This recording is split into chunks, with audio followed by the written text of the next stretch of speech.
Welcome to our Block 6 video on ethical dilemmas. This block we have learned about cancer, immune-related disease, and the management of chronic illness. Therefore, for this block's ethical exploration, we will explore the challenges faced by healthcare professionals and patients when making critical treatment choices for individuals living with a chronic illness. Before we dive in, remember that a chronic illness is one which we can treat, but not cure of all associated risks. Cancer is viewed as a chronic illness because even after successful treatment, you remain at higher risk of relapse than before having the disease. When it comes to treatment decision-making, healthcare providers must navigate a complex web of ethical considerations.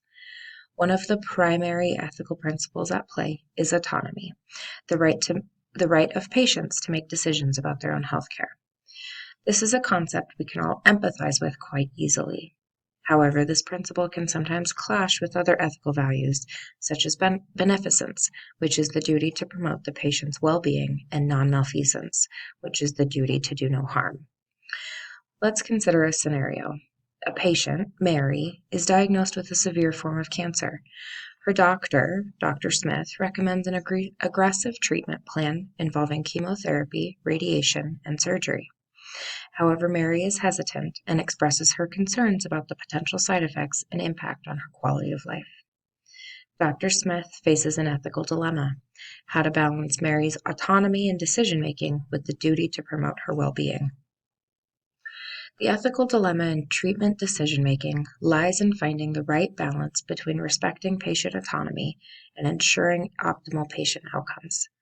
On one hand, it is crucial to honor the patient's right to make decisions that align with their values and preferences.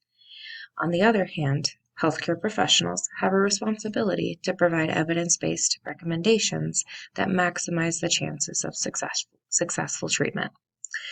In Mary's situation, we could argue that she has every right to select the course of action because it is her body and life.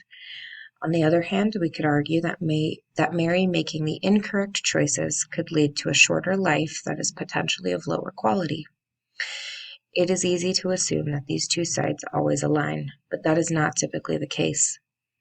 In this example, Mary is looking at not only surgery, which always carries inherent risk, but also chemotherapy and radiation. Depending on the exact course of treatment for the chemo and radiation, this could lead her to spending long periods feeling fatigued, nauseated, and in pain with no guarantee it will completely get rid of her cancer. Keep in mind that no treatment is 100% a guarantee that the disease will go away. In our example, the question facing Mary and her physician is how to best treat Mary while respecting her needs and wishes.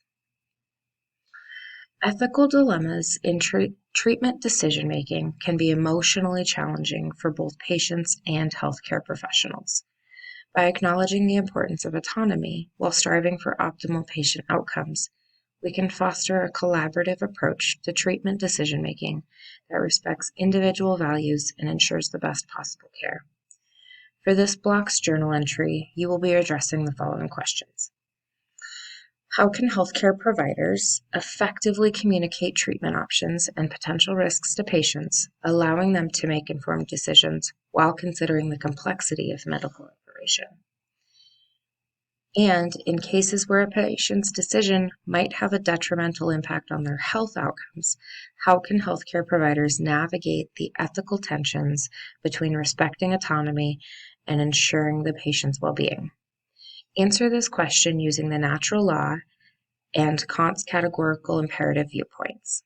You should be explaining how someone using each viewpoint would answer this question, along with a short explanation defending your answer.